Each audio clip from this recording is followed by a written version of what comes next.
भारत की डिजिटल अर्थव्यवस्था और भुगतान व्यवस्था में बड़ा बदलाव लाने वाले यूनिफाइड पेमेंट्स इंटरफेस यानी कि यूपीआई ने अपने 10 साल पूरे कर लिए हैं।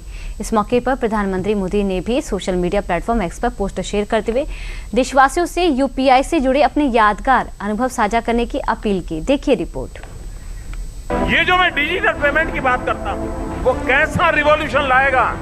और जब ये भीम सामान्य नहीं है, आपके परिवार की वो आर्थिक महासत्ता बनने वाला है। अगर आपके पास मोबाइल फोन है, स्मार्टफोन है, कम से कम 5 लेन देन तो करिए।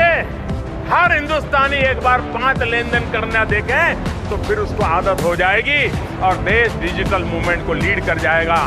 भारत के जिस रिफॉर्म ने दुनिया में हलचल मचा दी है, जिस यूपीआई को भारत की डिजिटल क्रांति की पहचान बनाने का सपना प्रधानमंत्री मोदी ने देखा था, वो सपना आज सच होता नजर आ रहा है। कभी कैश के भरोसे चलने वाली रोजमर्रा की जिंदगी में आज मोबाइल से चंद सेकंड में होने वाला पेमेंट एक नई तस्वीर पेश कर रहा है। क्यूआर कोड आज करोड़ों भारतीयों की रोजमर्रा का हिस्सा बन चुका है। छोटे से ठेले वाले से लेकर बड़े बड़े मॉल और शोरूम तक आज हर जगह सिर्फ एक ही आवाज सुनाई देती है, क्यूआर कोड स्कैन करिए और कुछ ही सेकंड में भुगतान पूरा हो जाता है। भारत की डिजिटल अर्थव्यवस्था और भुगतान व्यवस्था में बड़ा बदलाव लाने वाले यूनिफाइड पेमेंट्स इंटरफेस यानी कि यूपीआई ने अपने 10 साल पूरे कर लिए हैं। इस मौके पर प्रधानमंत्री मोदी ने सोशल मीडिया प्लेटफॉर्म एक्स पर एक पोस्ट भी शेयर किया है। प्रधानमंत्री मोदी ने देशवासियों से यूपीआई से जुड़े अपने यादगार अनुभव साझा करने की अपील की है। उन्होंने लोगों से यह भी बताने को कहा है कि यूपीआई ने किस तरह उनके रोजमर्रा के जीवन को आसान बनाया है। वित्त मंत्रालय के मुताबिक यूपीआई पर वार्षिक लेन देन की संख्या बीते एक दशक में करीब 13,000 गुना बढ़ी है। वित्त वर्ष 2025-26 में यूपीआई के जरिए 24,162 करोड़ का लेन देन हुआ है, जबकि वित्त वर्ष 2016-17 में ये संख्या 1.78 करोड़ थी। यूपीआई लेन देन का कुल मूल्य भी इस दौरान तेजी से बढ़ा है। वित्त वर्ष 2025-26 में ये बढ़कर 314 लाख करोड़ रुपए हो गया, जबकि वित्त वर्ष 2016-17 में कुल लेन देन मूल्य 0.07 लाख करोड़ रुपए था। ये एक दशक में करीब 4,000 गुना की वृद्धि को दर्शाता है। क्योंकि 10 वर्ष पहले जब मोदी जी ने इसी यूपीआई के विषय में बताया था तो कांग्रेस ने मखौल उड़ाया था। मैं आज उस मुखौटे को, उस मखौल को उतार रहा हूं कि देख कहां हम पहुंचे। World's largest real time payment system. Transaction volume UPI का क्या है आज, कितना बड़ा है? 13,000 फोल्ड टाइम्स। आप सोच सकते हैं 13,000 fold surge in the transaction volume of UPI.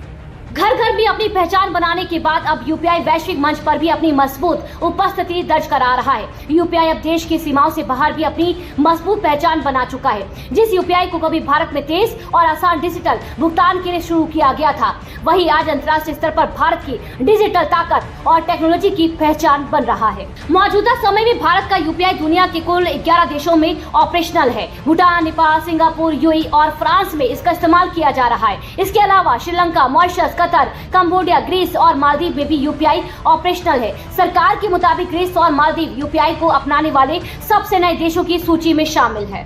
अंतर्राष्ट्रीय स्तर पर यूपीआई का विस्तार ये दिखाता है कि भारत की डिजिटल पेमेंट तकनीक अब विश्व स्तरीय और बेहद भरोसेमंद बन चुकी है। कई जगहों पर भारतीय क्यूआर कोड स्कैन करके अपने यूपीआई ऐप से सीधे भुगतान कर सकते हैं, जबकि कुछ देशों के साथ यूपीआई आधारित क्रॉस बॉर्डर पेमेंट और रेमिटेंस की सुविधा भी शुरू की गई है।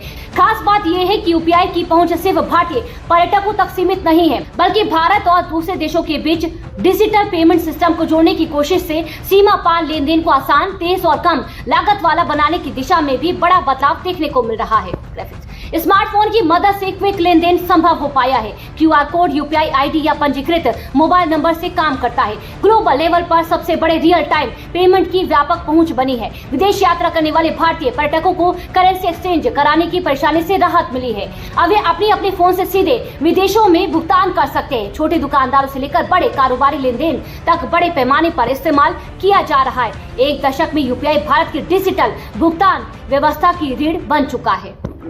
अच्छा है, भीड़ में खुले की समस्या से बच गए, बैंकों में लाइन में जाने से बच गए, खुले के लिए और डिपॉजिट करने के लिए भी साइट डायरेक्ट ऑनलाइन पता चल जाता है, पेमेंट इसकी आ गई या आ गई। कभी कोई भूल होती है वो भी पता चल जाता है, किसी की पेमेंट मिसिंग है ना वो भी पता चल जाती है। बहुत अच्छा है, जेब की सेफ्टी भी हो गई, जेब कटने से भी बच गई, मोबाइल में सब कुछ हैगा, तो उससे ये आसानी हो जाती है कि 10 रुपये भी इस्तेमाल करने हो तो मोबाइल निकाला, 100 रुपये भी इस्तेमाल करने तो मोबाइल निकाला, 2000 भी इस्तेमाल करना तो मोबाइल निकाला। भारत का यूपीआई अब सिर्फ पेमेंट करने का माध्यम नहीं रहा है, बल्कि भारत की डिजिटल क्षमता और तकनीकी ताकत का ग्लोबल चेहरा बनता जा रहा है। आने वाले समय में जैसे जैसे देश यूपीआई नेटवर्क से जुड़ेंगे, वैसे वैसे भारतीयों के लिए विदेशों में डिजिटल भुगतान का अनुभव और भी आसान होने की उम्मीद है।